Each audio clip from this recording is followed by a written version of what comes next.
Okay, before we get started with the talk, just a few announcements. If anyone would like to use the bathroom, it is just outside down the stairs to your right, and it'll be on your right-hand side. That's where the bathrooms are. Secondly, just a raise of hands on who would like pizza. Just a couple of hands. Nice and high. Nice and high. Don't be shy. We need to have some numbers. Let's see. Keep them up.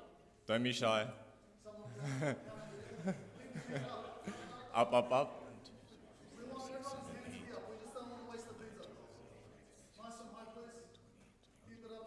Okay.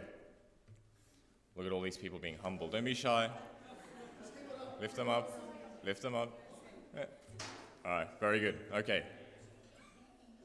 Got it? Okay. All right, so we're very thankful that we have Pastor Nathan to come here and to share a message with us about technology. He is from Grace Church International, Kogarah. So also welcome to the church members. It's blessed to have you here. And now we'll ask Pastor Nathan to come up and to share a message with us. Thank you.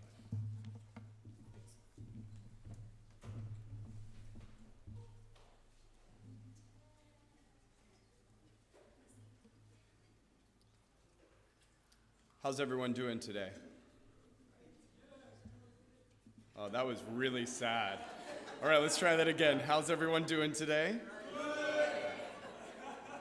Yikes, everyone's going to be asleep in 2 minutes. This is no good. All right, is that coming through? All right, here we go. This is, for those of you who have a bit more of a church background, this is less of a sermon and more of what you might call a talk on a particular subject. And I know several of you here are not Christians, or maybe you're looking into Christianity, something like that. What we're going to talk about, the principles we're going to talk about, apply equally to an individual, whether they claim to be a Christian or not. However, you will find at a few points, I will be mentioning a few things from the Bible and how the Bible, for us Christians, informs everything we do. And specifically, the Bible gives several very important principles when it comes to things like technology or just other habits of how we use our time and our energy. But let me start off with a question. How many of you have a smartphone? Raise your hand. Maybe the better question is, how many of you don't have a smartphone? Anyone? All right, great. We do have a few. That's good. All right, next question. How many of you have some smartphone, hold on for this, some smartphone, some tablet, and some computer of some kind, some way, shape, or form? All three of those, raise your hand. All right, about half. And then the final question is, of the following, Facebook, Twitter, Instagram, Snapchat, TikTok, let's just take those. How many of you have at least two of those? How many of you have at least three? Anyone have four? All five? Okay, all right.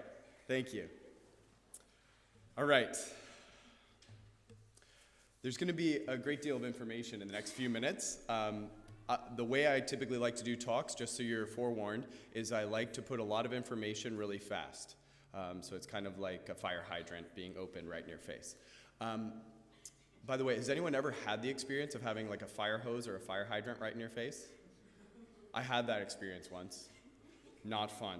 But this is going to be fun. So tonight's going to be fun, but it will be a lot of information. So what I will just assume is that for each one of you, you're all coming to this topic of technology from a different perspective or different background, different experience level. So you just pick and choose, take what is most relevant to you and most helpful to you, and use that. And I'd encourage you to take notes if you're able to. So let me begin with a question and a promise. A question, first of all, is technology your master or your servant? Your master or your servant? Technology is a wonderful thing, and we're going to talk about pros and cons of technology, but technology makes a great servant but a really terrible master, and we want to consider the difference. Also, a promise here.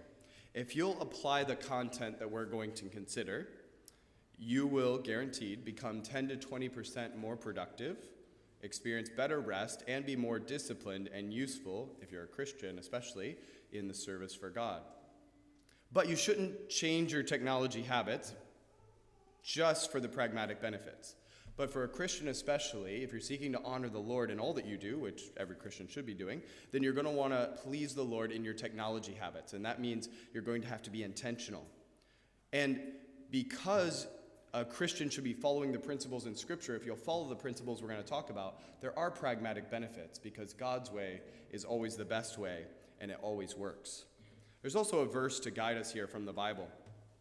In Colossians 2, the Apostle Paul says this, "See to it that no one takes you captive by philosophy and empty deceit, according to human tradition and according to the elemental spirits of the world, and not according to Christ." Now, that's a mouthful, but the verse speaks of a mindset and a way of thinking that the world around us offers, and particularly we're going to be thinking about the philosophy, so to speak, or the package the world offers us around technology that's contrary to God and his ways.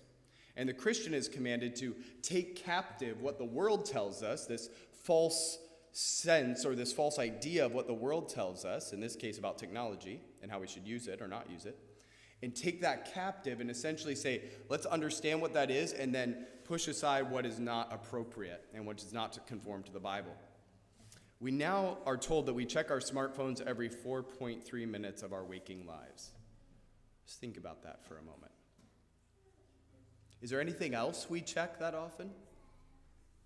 Is there anyone else that we actually interact with that often? The answer is probably no, with the possible exception of the parents I'm looking at who have small infants. You have to check on them about every 4.3 minutes. But other than that, nothing else in our lives is that ever present. And technology has a huge place in our lives. Let's talk about some of the effects of technology. First of all, we're addicted to our distractions. In fact, someone has come up with this and many other memes and pictures, weapons of mass distraction. The idea that the technology we use, and here I'm just using technology broadly, so this includes social media, smartphones, computers, internet, all sorts of stuff. It leads to distraction oftentimes. More than 1 billion people use Facebook every day. That's a lot of people. And the average user now spends at least 50 minutes a day just on a Facebook product. Facebook, Messenger, Instagram. And the more addicted we become to our phones and to other technology, the more prone we are, interestingly, and we've seen this a lot over the last 2.5 years because it's been exacerbated, we're more prone to depression, anxiety, and we're less able to concentrate, and we have worse sleep. By the way, did you know that on average, people in the Western world especially get between 30 and 60 minutes less sleep on average than our great-great-grandparents 100 years ago? Part of the reason is because we have so much technology and so many interruptions and so much blue light and all sorts of other things that keep us awake or interrupt the sleep that we do get. The majority of Christians, we're told, check social media before they spend time praying or reading the Bible each day as well. And the vast majority, sadly, of even married couples check their phone before they ever talk to their spouse first thing in the morning. But not only are we distracted, we also ignore real people. Not too long ago, I was at Queensland University, and the Christian group there was doing an outreach, and I was helping with that. And a few of my friends and I were chatting. We were having a great conversation, and then all of a sudden, one of them got a little ping or a ding or some sort of notification on their phone. And so, of course, they pulled it out. And after they pulled it out to look at it, the next person pulled it out, and the next person pulled it out, until our little group that was having a great conversation up to that moment are all now staring at their screens. Now, I thought this was an ironic moment. And so to double the irony, what did I do? I took out my phone and took a picture of them looking at their phones. But you see, what did we just do in that instance? All three of them, and myself as well, up to a certain point, we all substituted technology and what we could call a lesser form of communication for the real thing, actually talking to a human being face to face. And that's a great illustration of what technology causes us to do if we are not being the master and instead serving our technology. Did you know that people keep texting and driving even though you're more than 23 times more likely to get into an accident if you do it? Why? clearly has no logical reason behind it. It's that we are slaves to our communication through technology. We're slave to our technology. And we're more likely to get angry at people on social media. Has anyone ever experienced this? We're more likely to get angry at someone on social media and say things that we would never say to their face. I remember some years ago when my wife and I were expecting our first child, and she was probably about 6 months pregnant with our son, Jack. And I was interacting with a friend of mine that I had gone to school with for several years, and we had always had a helpful relationship, and even though we went to different schools by that point, we would see each other. We lived in the same town. We just went to schools across town from each other. When we would see each other, we'd always have good conversations, etc. So there's no animosity. And yet, when I commented on something they said on a social media platform and asked a question expressing a bit of a disagreement, all of a sudden it escalated quite quickly on their end to, unfortunately, this young lady, who was a friend of mine, lashing back out at me saying, "I hope that your wife has complications in labor and your son dies." Now, she never would have said that if we were talking face to face.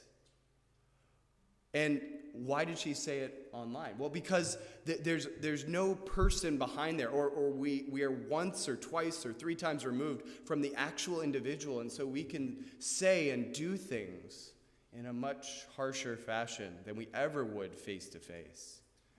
And it's really a tragedy. We're told something interesting in the book of 2 John in the New Testament. John, the gospel writer and the epistle writer, he says this: "Though I have much to write to you," he's writing to a church that he had had a connection with. He says, "I have much to write to you. I would rather not use paper and ink," which for John was technology. I know that seems weird, but that was the way you communicated across distances. That's pretty much all you were left with. He says, I'd rather not use paper and ink or parchment. Instead, I hope to come to you and talk face to face, so that our joy might be complete. You see, John, and the rest of the New Testament and Old Testament bear this out as well, John used technology, what was available in his day, to communicate. But he knew what all of us know, if we take a few moments to think about it, is that a letter is a great form of communication in his day from a long distance, but it's much better to be able to speak to someone face to face. We're told that so much of our communication is nonverbal. Well, then what does that mean when a lot of our communication with our friends or family members takes place over texting or messenger or something like that, or even email? We automatically lose at least 50% of the overall communication. How many times have you read an email or a text message or something similar, and you come away thinking, wow, that person's really upset with me? Or someone gets upset with something you wrote because they misinterpreted the tone. Of course, there is no tone in an email unless you're one of those people, and I hope you're not, who does everything in caps with lots of exclamation points. Please tell me there's no one in here like that. But there's no real tone in an email or a message. And yet we can kind of read the tone in there because so much of our communication is nonverbal. So if you're not actually looking at the person face to face, if they're not in the room, you automatically miss so much communication. Not too long ago, my wife and I, we were invited, trying to figure out where I put my water. There we are. We were invited to a birthday party of a friend of mine. And it was a family that are family friends, and their youngest child, who's a daughter, was having a birthday. She was turning 13. And so we were, first of all, very thankful that she invited our family and a few other people.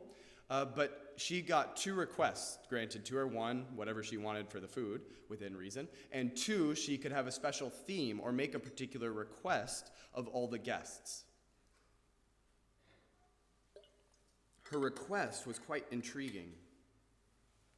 Her request was that she put a little box or a little basket right by the door, and as everyone came in, they were required to turn their phones completely off, put it in the basket, and not touch it until they left. Now that 13-year-old, in that instance, was far more wise than a lot of 23, 33, and 43-year-olds I know. Because what she understood, and maybe she didn't understand it fully, but at least she understood in that moment, she wanted this to be special. She wanted actual human interaction. She in the games we were going to play and the stuff we were going to do and the meal we were going to have. She didn't want everyone looking at their screens and ignoring her and ignoring the actual event they were there for. I was reading of a fellow, I thought this was quite humorous, a fellow who apparently is somewhat wealthy, a bachelor, young guy, well off, the type of individual that, you know, in certain segments of society, like, okay, he needs to get married, someone needs to connect with him, that sort of thing. But if he went on a date, he would always take a young lady. If he was going on a date, he would take her to a very nice restaurant in his very nice car, etc., treat her very well. But if she pulled out her phone in the middle of the date to check a text or to message someone else, he would immediately get up and leave the restaurant and just leave her there. Now that seems over the top, except for the fact that who was the one who actually ditched that date? Well, it was actually her in that instance. My friend texting me is more important than the human being that I'm actually sitting across from. By the way, I'm not suggesting that as dating advice, just FYI. All right, another thing, though, is we lose our literacy. Anyone ever read Fahrenheit 451? One. Good on you. Excellent. Fahrenheit 451 is a really interesting book, short. Ray Bradbury, an American author, and it's little wonder that it hasn't come across the pond over here because, of course, we use Celsius here, not Fahrenheit. But 451 degrees Fahrenheit is the degree at which paper burns. And the book is all about a future society in which the leaders of that society, the politicians, if you will, they gather all the books, or all the books they can, and they burn them because they don't want any of the regular people in society getting ideas from books, ideas that don't conform to what the leaders want them to think and want them to say.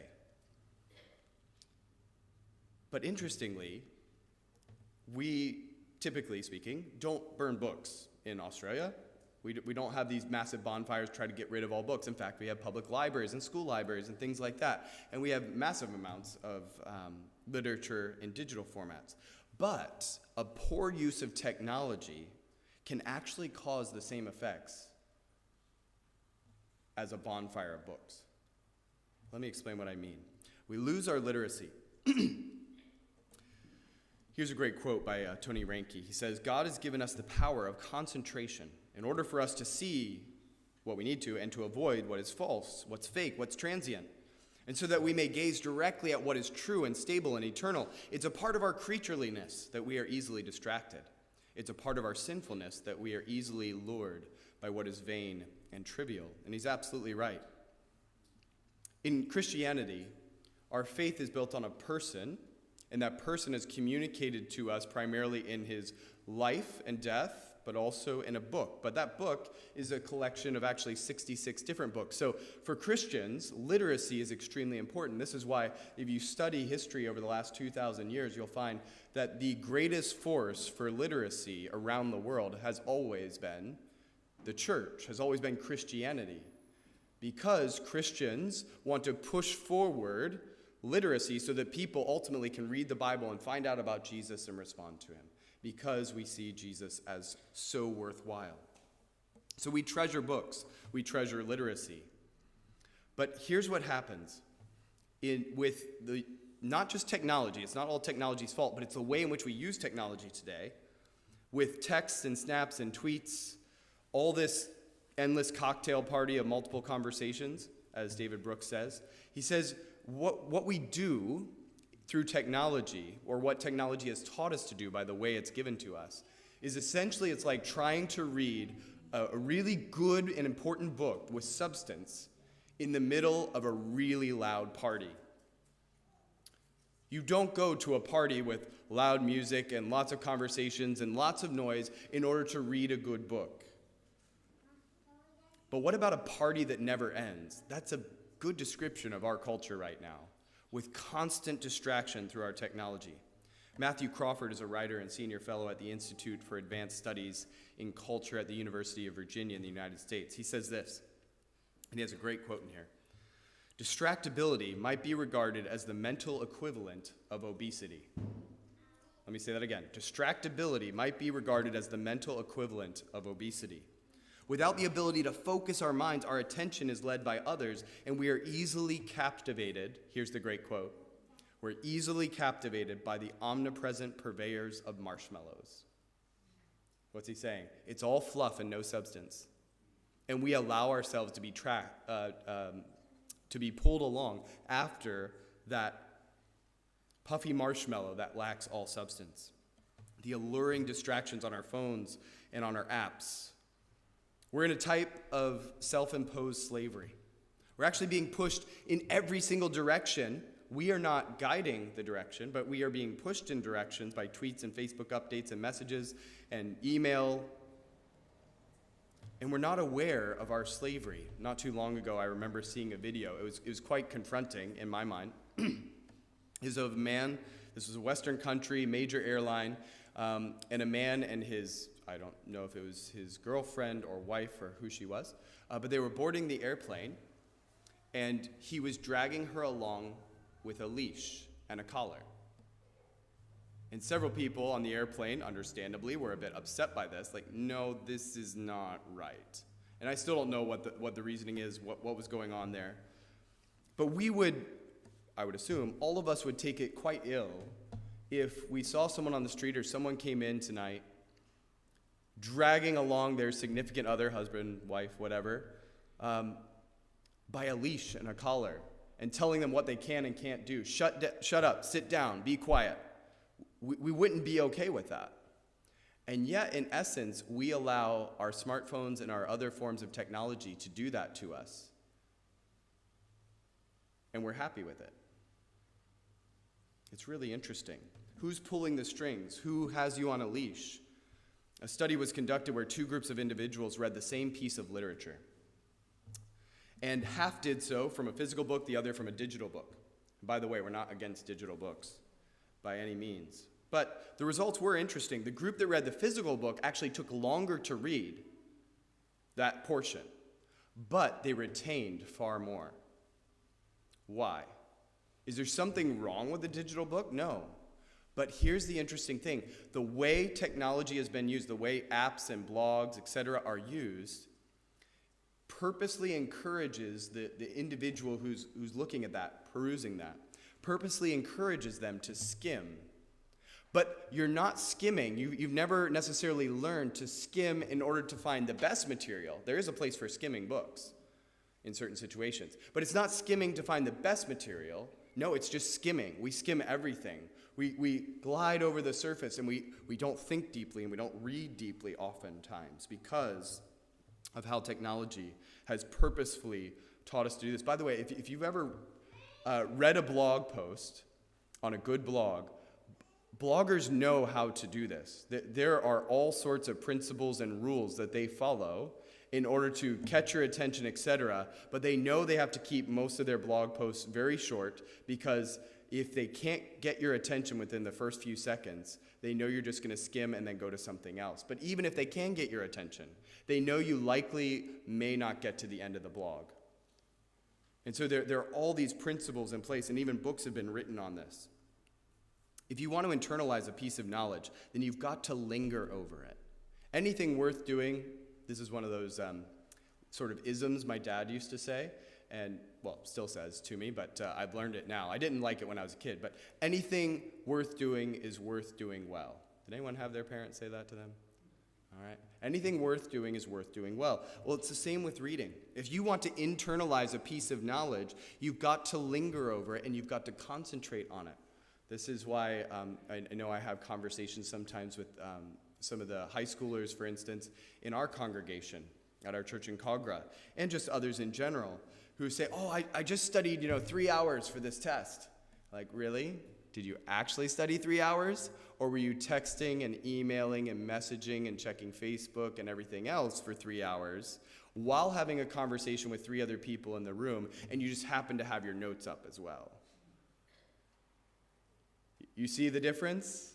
What's going on? You may actually be trying to study, but if you're that distracted, it cannot. This is a physiological reality. Scientists who study the brain tell us this. When you are studying in a distracted way or reading in a distracted way and other things keep interrupting your attention, then all the stuff you're studying doesn't go to your long-term memory like it does when you're concentrating on something. It goes to your short-term memory, that part of your brain. And then you can't remember it when it comes to the test because it never went to the right place because you weren't concentrating. And when you actually are concentrating on something, let's say you're really focused, you've turned all the other stuff off, you're focusing on studying, and then you forgot to, turn off the notifications of something, and so you hear that ding, ping, whatever. It takes you 23 minutes to get back to the same level of focus you were at before you heard that noise, even if you don't actually check the notification. You see, our minds are built for sustained concentration. Now, we can't sustain that concentration for something like 8 hours. We need breaks. But we are actually physically incapable of multitasking, even though we like to convince ourselves that we can. It's physically impossible to multitask. All you're doing is reverting your energy and your concentration back and forth, which is why some of us have probably all of us have experienced this at one point or the other. You're trying to study, carry on a conversation, message someone back, write an email, and after an hour of that, you just feel mentally exhausted. Why? Because you've been trying to make your brain do something it was never created to do. And it's exhausting. Here's another quote from John Piper and D.A. Carson, well worth considering. But for all that the web makes information gloriously accessible, it has two huge shortcomings. First, it is so democratized that it is more difficult than ever to distinguish between truth and error, between authoritative opinion and fatuous opinion, between speculation and learning. And second, it swamps us with brief information and opinion. It entices us into this endless, worthless discussion, even on blogs that may themselves be valuable. And one of the things that thoughtful scholar pastors, that was the context they were speaking to, will do is preserve time for reflective reading of the best books. But I'll apply that more broadly. Anyone who just wants to be a well-informed, well-rounded individual should prize reading and literacy, and you will want to spend time, concentrated time, reading the best material for growth.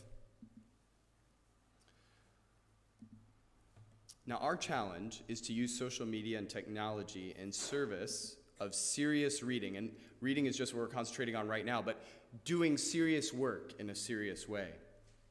By the way, on the positive side here, do you realize, for those of you who are Christians, we have more Bible study tools at our fingertips than the majority of scholars have throughout human history? That's amazing. So we're not against technology. We're not against the digitization of technology. It's been a wonderful boon to society. But without the faculties to know how to use it properly, without the discernment to know what constitutes a quality piece of literature or whatever we're talking about, we are awash in so much information, and we're awash in all these apps, and we don't know where to spend our time.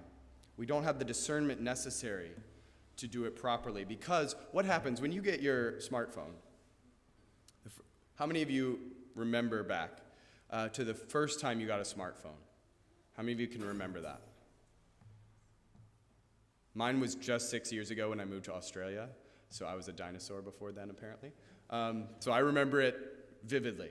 If you remember back to that, all of a sudden you can do all sorts of things, but you'll notice when you get your smartphone, whatever type it is, it comes with a little manual that you never read. But that's mostly just the technical stuff. It doesn't come with any principles. Here's how to use this wisely. Here's how to use this as a tool to help yourself learn and grow and flourish and prosper in your relationships, in your mental development, in your communication ability, etc. It doesn't tell you any of that. It doesn't tell you how to use it well.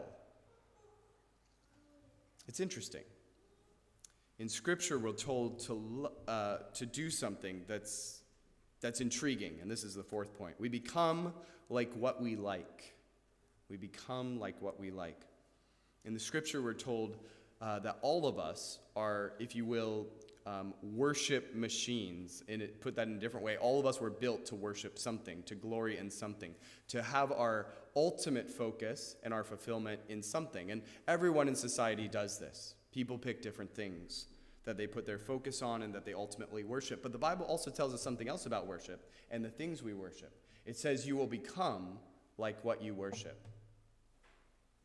So if idols, the Bible says, an idol that you might set up and bow down to, if an idol doesn't have hands to embrace you and no eyes to see you and no mouth to assure you and no ears to hear you, then unfortunately you will become very much like that idol, spiritually powerless, blind, mute, and deaf. Not physically, but we're talking about your sense of perspective, your spirituality. You become like what you worship. If the thing or the being that you worship is violent, you become violent. You mimic what you find most valuable. There's a great book on this entitled We Become What We Worship. I'm going to go past that. But our idols, and all of us have them, dehumanize us. They petrify our souls. They dumb and dull and deaden all of our spiritual senses. But here's something important, especially for a Christian. To be made in the image of God, as all human beings are, it means we exist for two reasons. One, to be satisfied by the infinite worth of our Creator, God. So he's the one we worship. That's just another way of saying he's the one we worship. And secondly, as a result of that, to show the world how precious and deeply satisfying he is.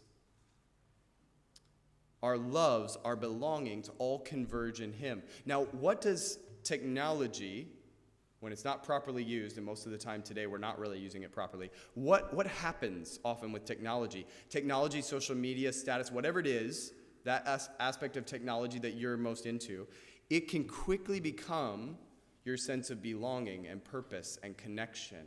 And it quickly starts to feed into a cycle of idolatry, actually, where you look for your satisfaction, you look for your completion, you look for your identity in how many people liked that last post, how many people responded on the day it's your birthday, and did they know it was your birthday, and how many of them said happy birthday on your Facebook feed, or whatever it is.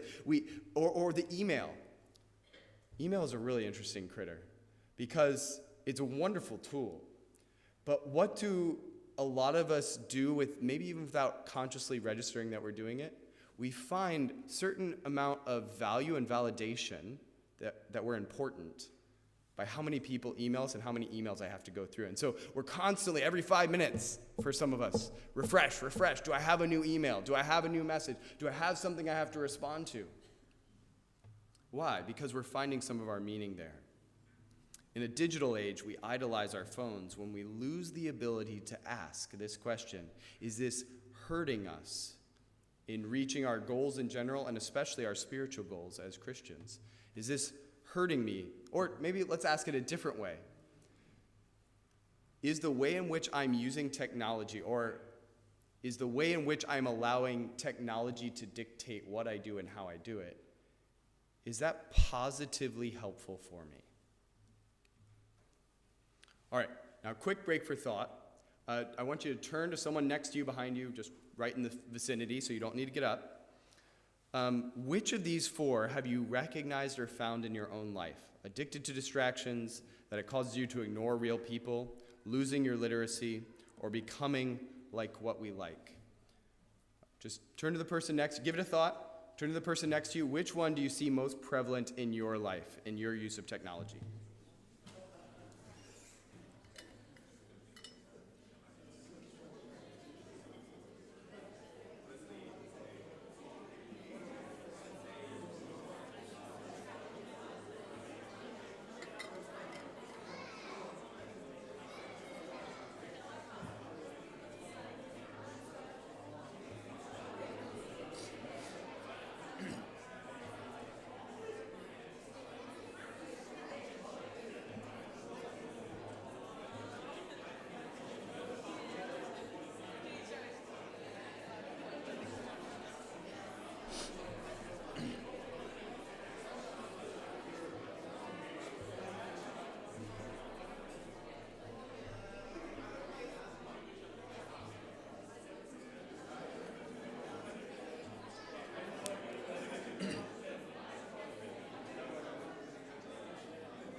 About 30 more seconds.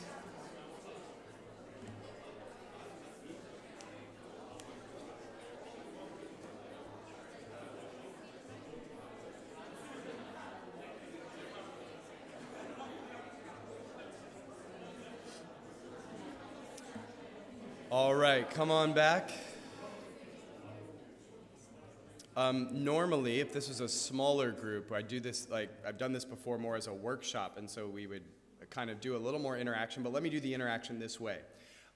Raise your hand if for you, the first one, addicted to the sort of distraction element of it, if that's perhaps the biggest challenge for you so far.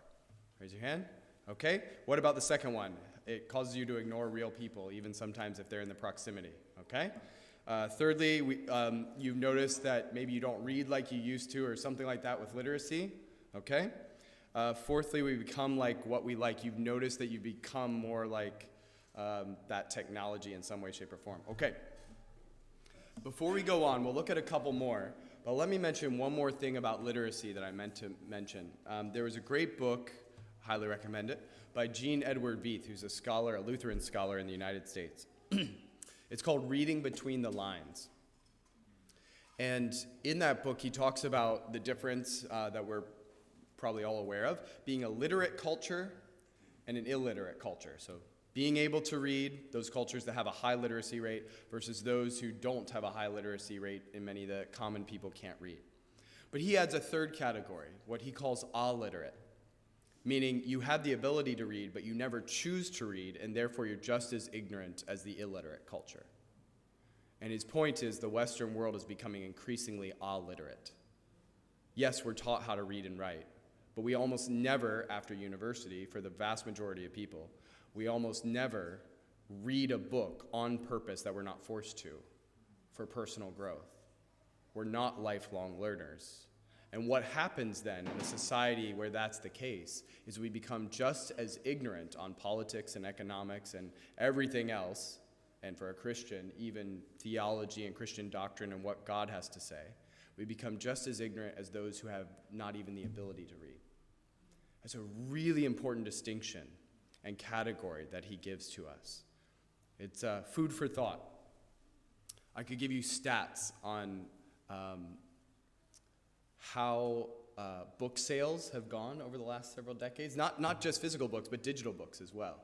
But it's clear that in Australia and much of the Western world, we are becoming more and more alliterate. And that's not good. Fifthly, we become more lonely.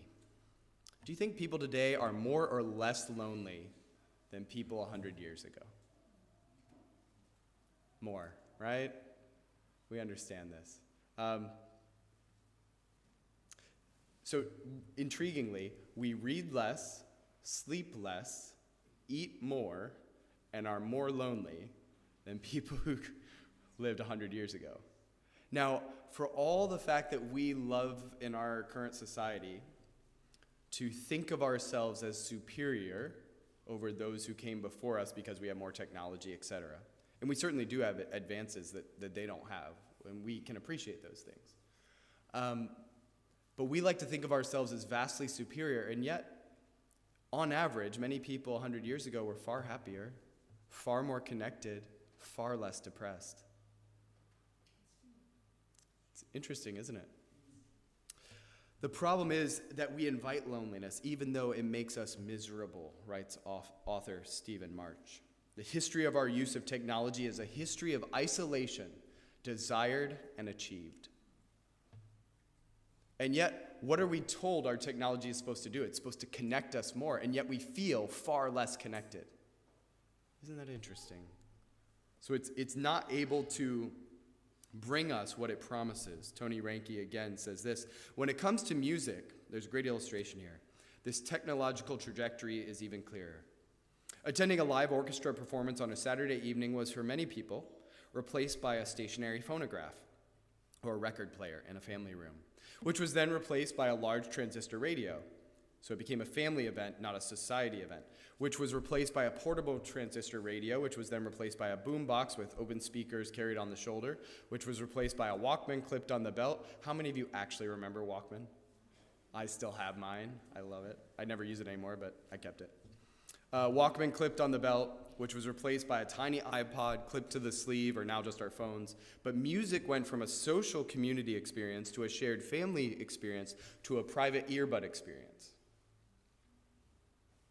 You see, the technology, none of which is bad in and of itself, it caused us to actually be more and more closed off from everyone else around us. Headphones extend that principle to the ultimate degree. By definition, locking ourselves in our earbuds is a refusal to listen to silence. And a refusal to listen to silence is a refusal to meet oneself or others. Headphones give us a buffer from sitting quietly ourselves or from interacting with other individuals. Now, we're not saying here that headphones are terrible and all of them should be thrown out or burned. They have their uses. It's nice if you are someone who likes to work out or exercise and go to the gym. It's nice instead of hearing really loud, obnoxious music, at least at my gym, for everyone. I'd much rather listen to something I actually want to listen to and let everyone else do the same with their earbuds. That's fine. And at the gym, I'm not expecting to have a conversation with anyone. No one's expecting to have a conversation with me. That's totally fine. But the problem is, it's that way everywhere. As soon as you put your earbuds in, you've said, I've closed off from the world. I've started a new practice recently. I want you to try it. I was very skeptical. But I tried it again today. On my day off, which for me is usually Thursday or Friday, I now try to sit for anywhere between 5 to 15 minutes with every bit of technology off, so like no sort of pings or dings or notifications can happen. Phone buzzer off, everything. Just quiet and just sit. If I lay down, I might fall asleep, so I sit. You will find it really challenging to sit there, most of us will, for more than 5 minutes. You'll think, my goodness, I set a timer, but I think, my goodness, it's taking forever. Why? We have no idea how to sit in the quiet. There's I can't remember if it's a monastery or it's just an old church building in the central United States. And it's somewhere in like the Guinness Book of World Records for the quietest place on earth. And I guess they can measure this somehow, or one of the quietest places on earth. And what it is under the building, the main building, you have a crypt where they used to do some ancient burials, but at a lower part of the crypt, way underground, away from everything else, you can actually pay to go to this place and go down there. Someone will take you down and just let you sit there. And they said most people can't stand it for more than 30 seconds. It is so quiet. There's not even the background noise of a car driving along on the street or the noise of the electric lights or anything like that. Just nothing, or as close to nothing as we can get. And most people can't handle it. Why? We have so inundated ourselves with distractions and noise that we have no idea how to live in a world without it. And yet, doctors tell us, when they study the brain, and the rest of our body for that matter, that we actually are in vital need of silence. It's often in those moments of silence that we make connections on big ideas. It's those moments of silence that our brain has some rest so it can file things where it needs to be filed for long-term memory. It's the moments of silence that actually our whole body needs, because we shouldn't be in constant motion. We're not a machine with a never-ending battery. But the smartphone is, among other technologies, is causing a social reversal. The desire to be alone in public. I'm alone in public, no one else exists. And never alone when I'm in seclusion. So then when I'm actually alone in my room, I'm never actually alone, because what am I doing? I'm doing this. It's fascinating and a bit terrifying, actually.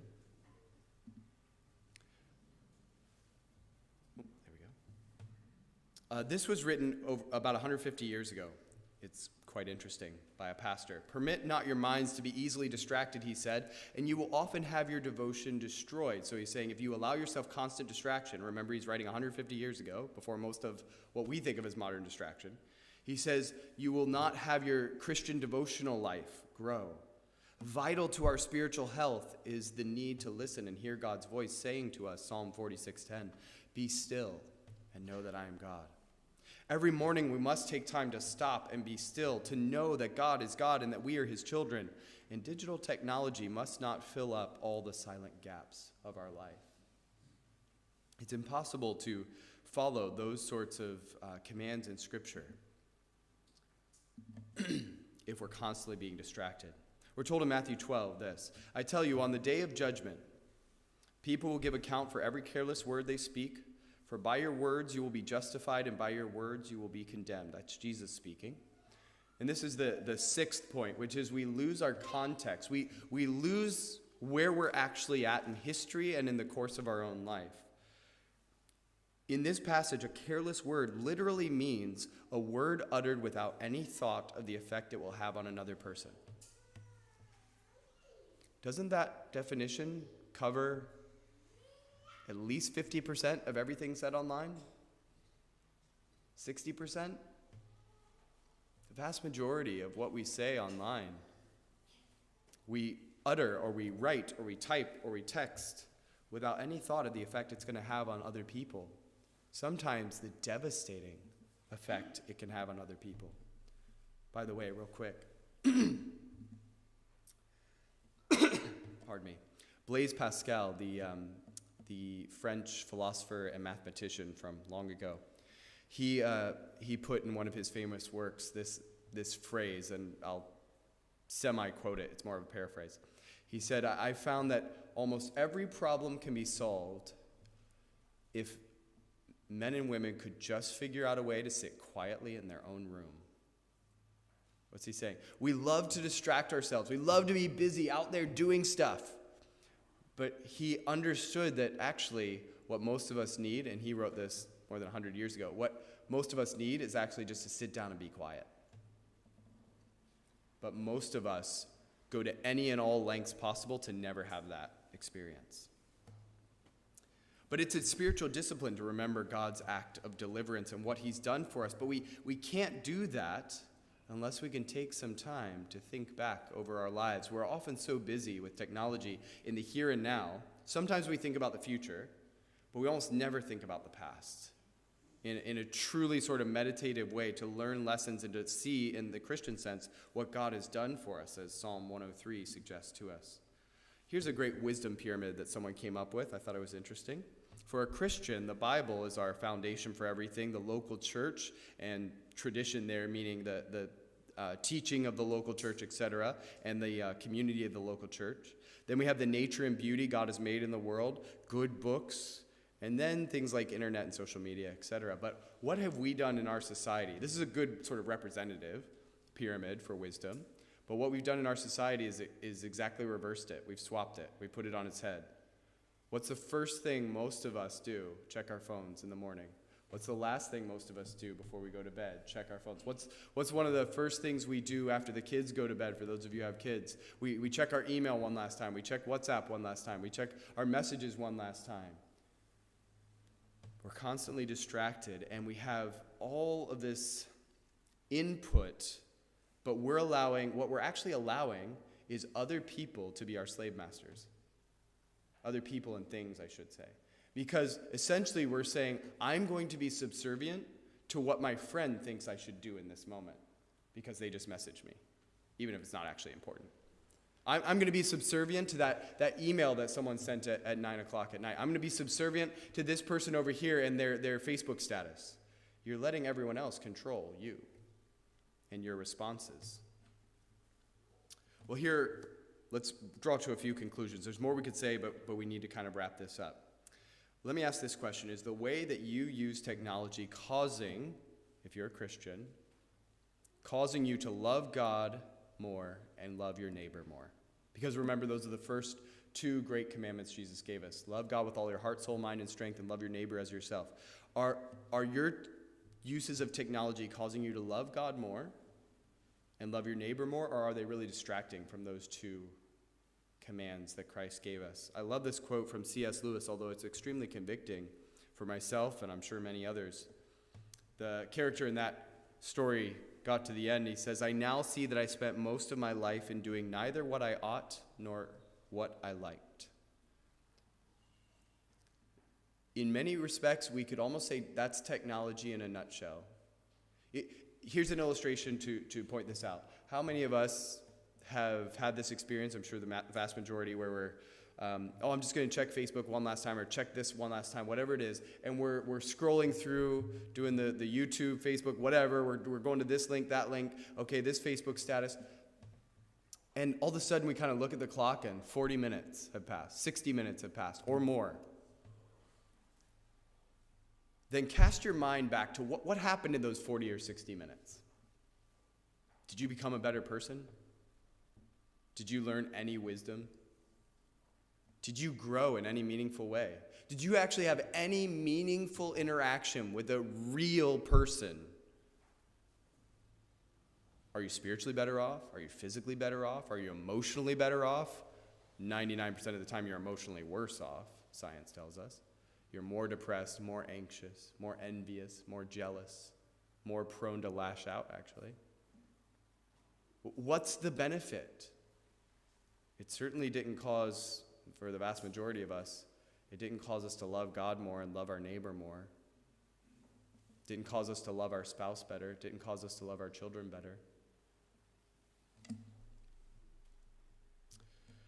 I like this quote by Francis Schaeffer. He said, "Christians have two boundary conditions: what men can do and what men should do.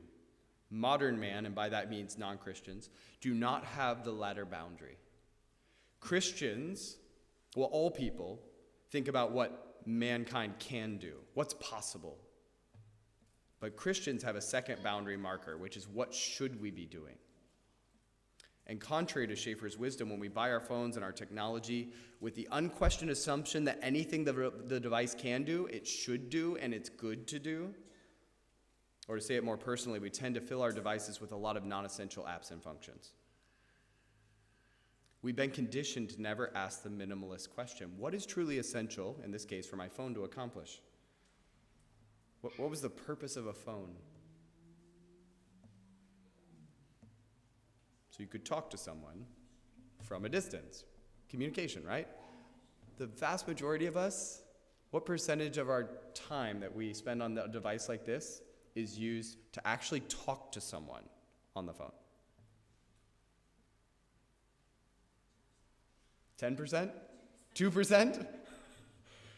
We actually don't call that many people on our phone most of the time, or they're very short conversations, but we do a lot of apps and texting and searching, and it's quite fascinating. Does anyone know the first message sent over this type of a form of technology? It's the precursor to this, Morse code. Anyone know? It was a verse from the Bible. Because the man who invented what became the telegraph, and then later on became things like this, he was a Christian, and it was a Bible verse. There was a consciousness by the creator of what he had created, that technology, that he wanted it to be used for God and his purposes, for good. We've probably come a long way since then, and not in a good way. Well, we talked about that verse to guide us, Colossians 2:8. Let us not be taken captive by philosophy and empty deceit. But when we refuse to let those pagan philosophies into our life, when we refuse to be a slave to our technology, what does it result in? For a Christian, it results in growth in faith in Jesus Christ and increased joy in our salvation. I guarantee you, your spiritual life will grow if you spend less time with technology. Not because technology is bad. And by the way, I will just throw this out there.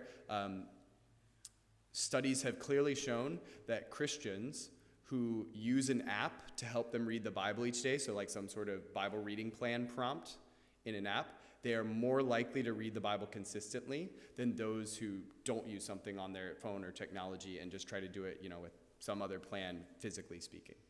So there can be good elements to technology, but on the whole, understanding what technology is doing to us and that we've allowed it oftentimes to be our master and we have become its slave, once we understand it from a biblical perspective, especially as Christians, we understand we need to be subject to Christ, and all things are subject to Christ, including our technology. And when we start using our technology in a way that's more in line or in tune with biblical principles, then it results in a growth in our faith and an increased joy in our salvation. I counsel many individuals, part of what comes with the package as a pastor, and I love that. And I cannot tell you the amount of conversations I have with Christians who want to grow in their faith. They want to grow, they want to think, they want to be consistent in the Word, they want to have more of an assurance of their salvation and their Christianity, but they feel stuck. They feel like they lack joy. They feel like they're just not making ground. And oftentimes, not all the time, everyone's situation is different, but oftentimes it's because they are so distracted by these elements of technology that they can't do what God says, be still and know that I'm God. They can't have those moments of quiet like Jesus had where he went away by himself to be alone, to pray and meditate on the scriptures. They can't do that because there's too many distractions. Here's a couple resources that might be helpful if you want to look at more of this. Tony Reinke, I've quoted him a few times. 12 ways your iPhone is changing, or your phone is changing you. He also has a new book about God and technology, which is a good one as well. These are a couple others, but let me get to this. 10 boundaries, these are practical things, and then we'll finish, okay? Let me make 3 suggestions right off the bat. If you've realized, wait, I have a problem with this, or I see some of these negative elements in my life, then I'm going to suggest you do something right now. Everyone, whip out your phone, or whatever you have. Take it out, and I'm going to suggest you do at least one of these first 3. Turn off all non-essential push notifications. So I don't know what you have on your phone. I went ahead and put off all notifications. So no, it doesn't make any noise for me when something comes through, and it doesn't show up on my screen. I just turned all notifications off because I don't need to know that. I'll check my email when I need to check my email. I don't need someone else telling me when I need to check my email. I'll check my messages when I need to check those. I don't want someone else telling me when I need to check those. Now, there are a few individuals, such as doctors, that may not have this luxury. I understand that. But for the vast majority of us, you don't need that. Delete expired or non-essential time-wasting apps and programs. I have a couple suggestions here because I have a Mac.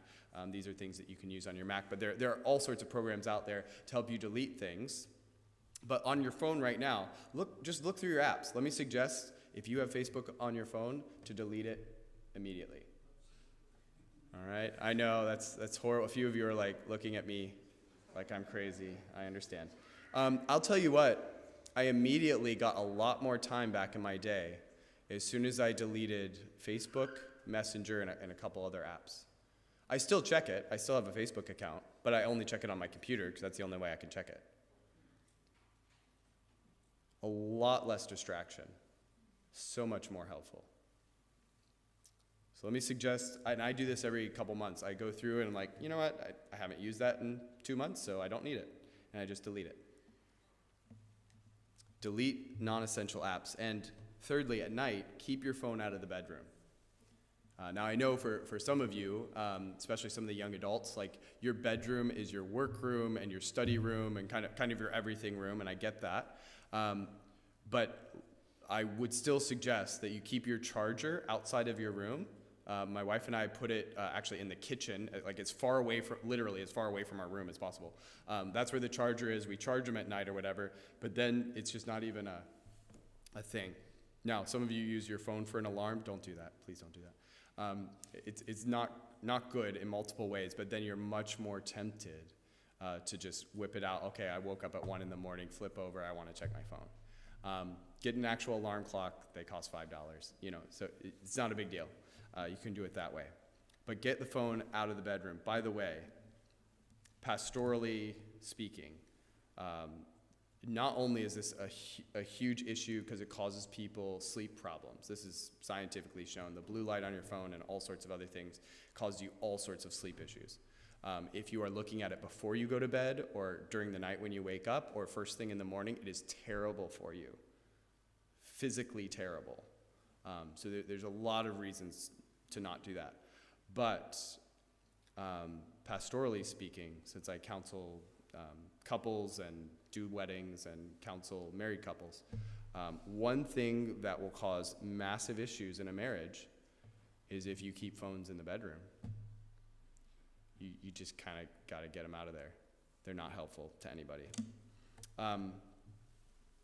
Again, I realize there is the rare exception of a doctor who's on call. My wife is a nurse. She used to be on call. We understand that.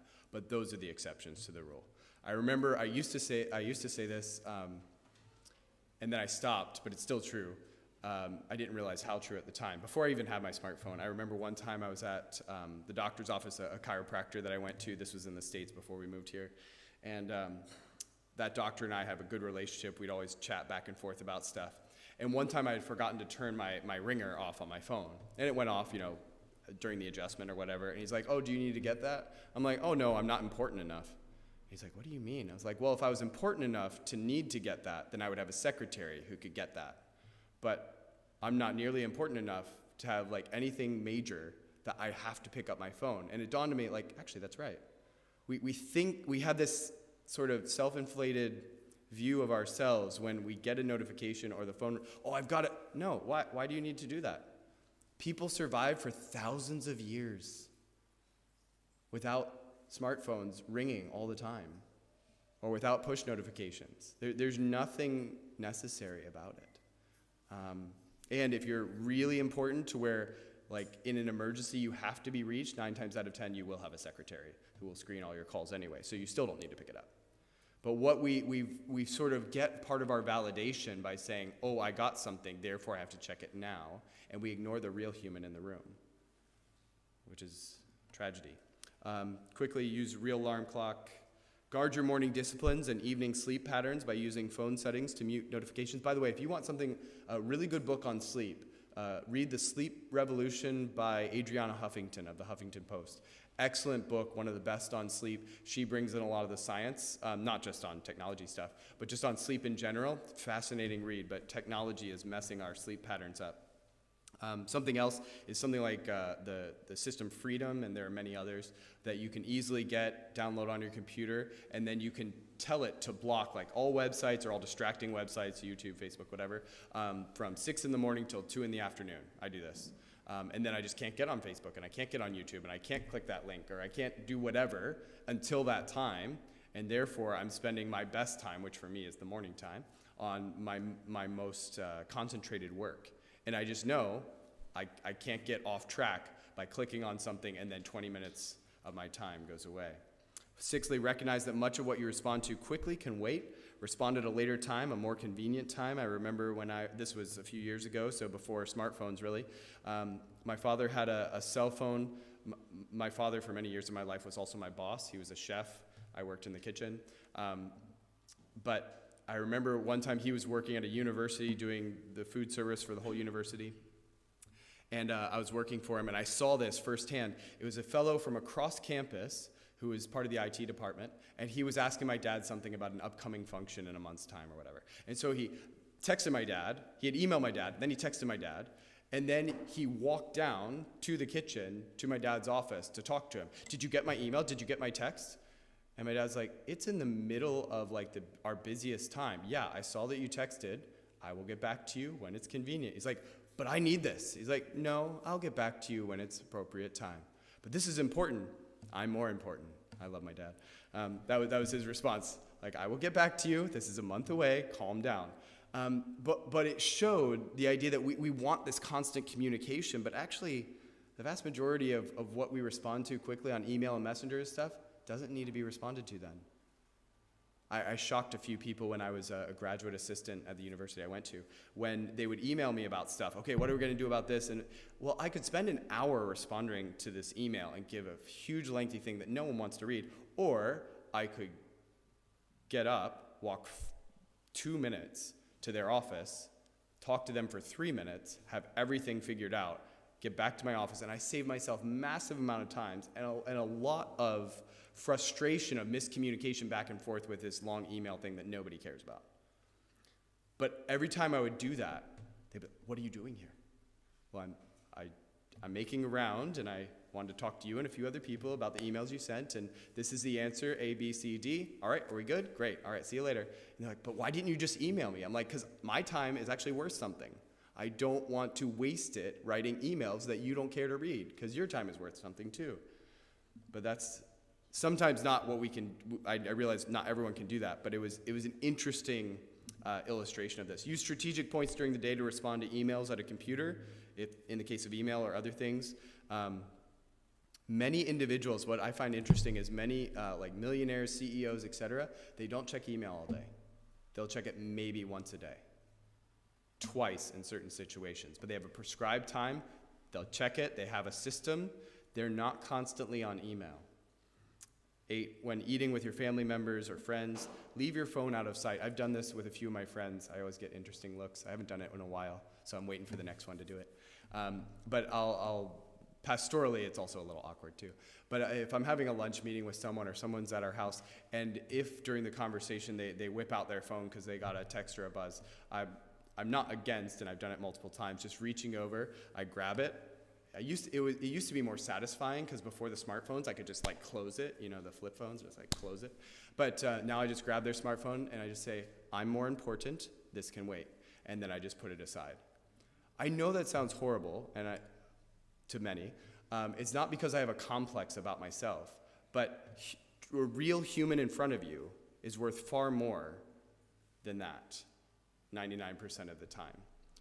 But we've so been ingrained with this idea that I can just ignore you. You're not important, even though you're sitting across from me and we're in the middle of a sentence.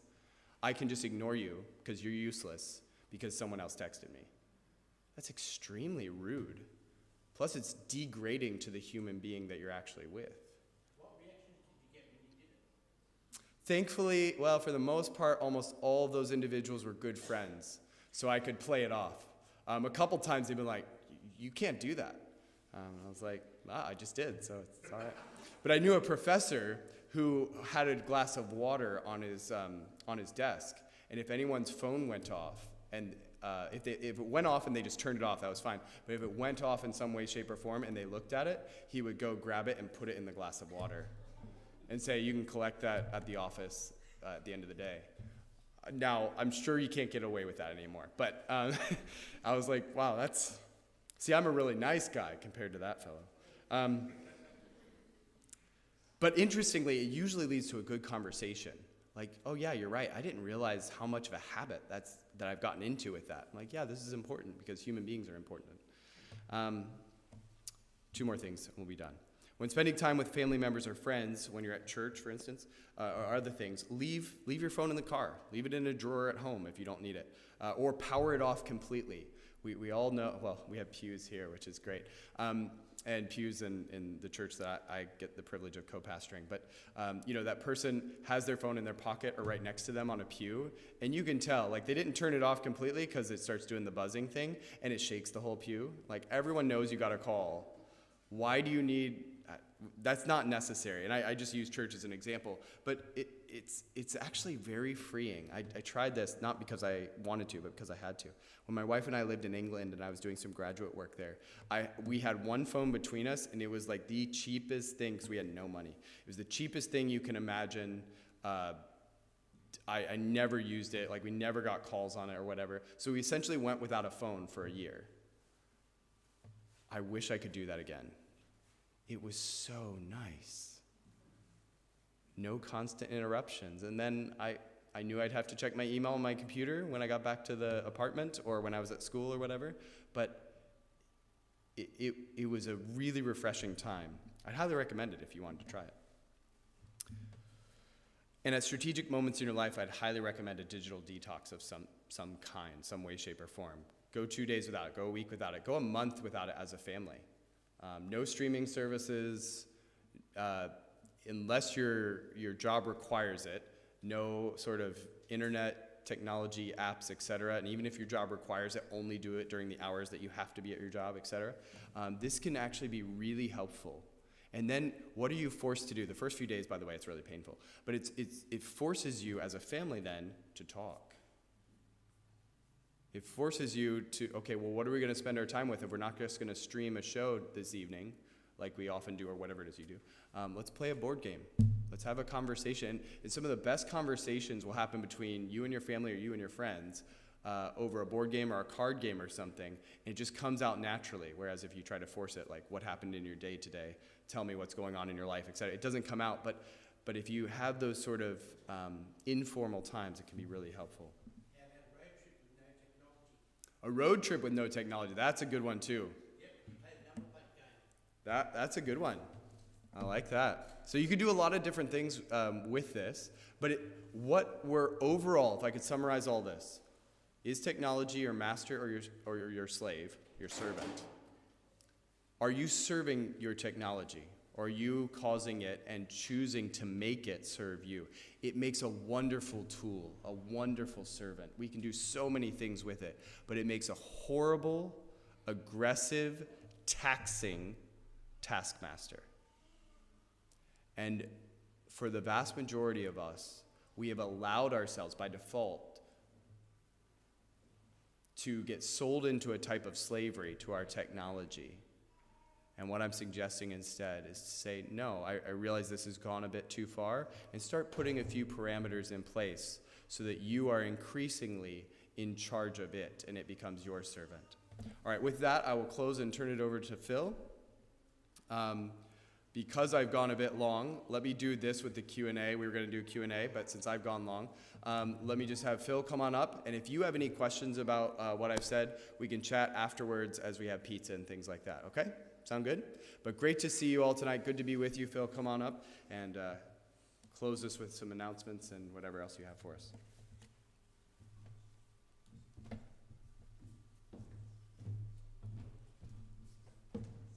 I walked up with my phone, sorry. Okay, just a few announcements before we start our fellowship. Next Friday is our Gospel Change Night.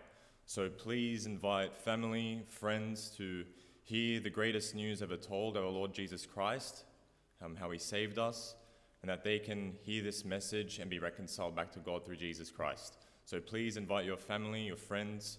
It will be a blessed night.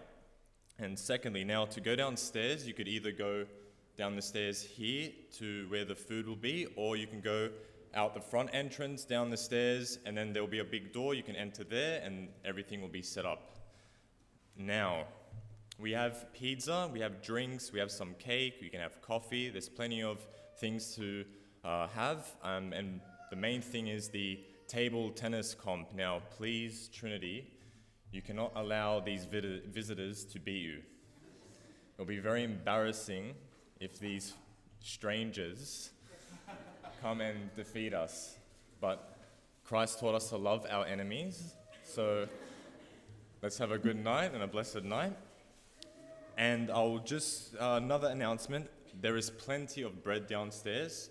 So please, you're welcome to take as much bread as you want. Pastor, are there bags downstairs? Okay, the bags will be beside the bread. And lastly, I will pray for the food now, so that when we go downstairs, we can just get into our fellowship and fun. So let us pray. Our Heavenly Father, we thank you for Pastor Nathan to come here and to share this message. It is so easy to be distracted with our technological devices. I know that I myself am guilty of this, Lord, and through this sometimes we are losing understanding of the people that are in our surroundings, Lord. We are meant to be a light set on a hill to draw people who have no knowledge of Christ, yet at times we get lost in this materialistic world. I just pray that by the grace of God, you guide us to be disciplined and to seek first the kingdom of God and to apply every word that proceeds out of the mouth of God in our life. Just pray that you bless this food, that we enjoy this night. and that those who may have a very competitive spirit, that you calm them, Lord, and that they just enjoy this night. We pray this in Jesus' name. Amen.